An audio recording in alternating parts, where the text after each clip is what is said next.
The treatment of the LGBT teen community in public schools.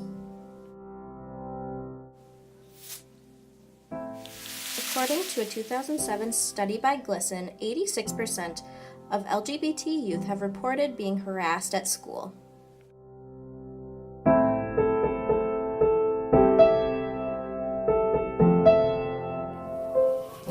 So my name is Wei Liu. I am the project coordinator for Out for Equity, and that's within the Office of Equity in SPPS.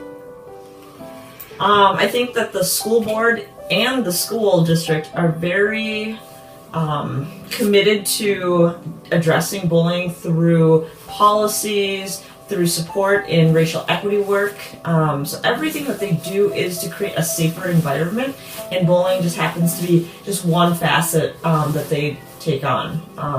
So I think having the gender inclusion policy be incorporated helps with gender-based bullying, which covers about 80% of all bullying that happens in schools. So I would say that's a pretty huge thing.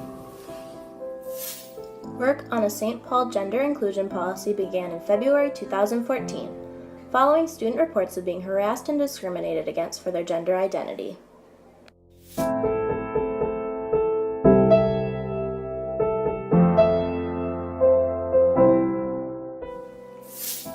The purpose of a gender inclusion policy is to address and remove the inequalities reported by some students.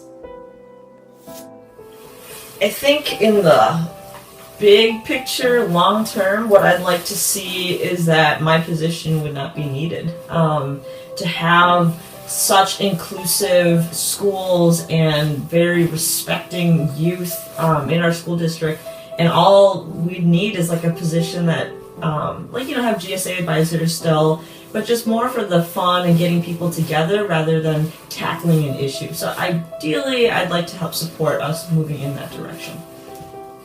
I think schools can raise more awareness and understanding of the LGBTQ community, not by just one class or one club, but really integrating LGBTQ narratives in everything. Part of gym class, history class, English class, math class, everything. So I think that's one way for everyone to start realizing, oh yeah, this is normal, this is part of who we are, this is part of our society, and it doesn't need to be marginalized in any way. So I think that GSAs could do more by just being more visible. So through the projects that they do within the GSA, just to get more awareness about the LGBTQ community, do more events that invite their fellow classmates to the GSA community, and then also make sure that the language is that it's safe for everybody. You don't have to be LGBTQ to be part of the GSA. You can be an ally, and everyone at the school can be an ally. So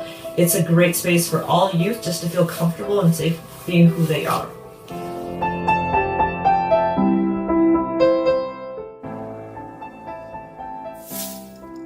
Some students face opposition from school administrators, elected school boards, and local communities in starting a school GSA. GSA stands for the Gender Sexuality Alliance. GSA is a safe space where LGBT kids from Como can come every first and third Thursday at 2:15 in the CRC. 75% of LGBT youth say that most of their peers do not have a problem with their identity as LGBT.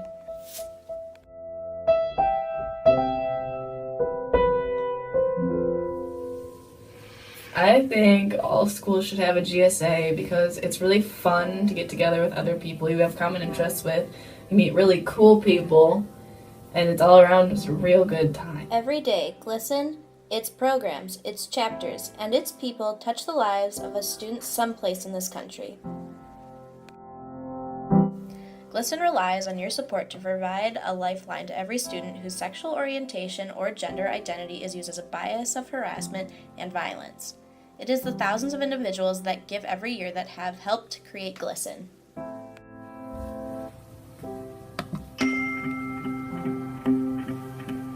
I GLSEN when all students can learn in a safe and supportive atmosphere. The most amazing thing about GLSEN is, and has always been, the people. students and teachers and parents come together to do the work together and to carry this message together to make things change. I wouldn't be here if it wasn't for Melissa. I glisten when my son affects change. It makes the world a more positive place.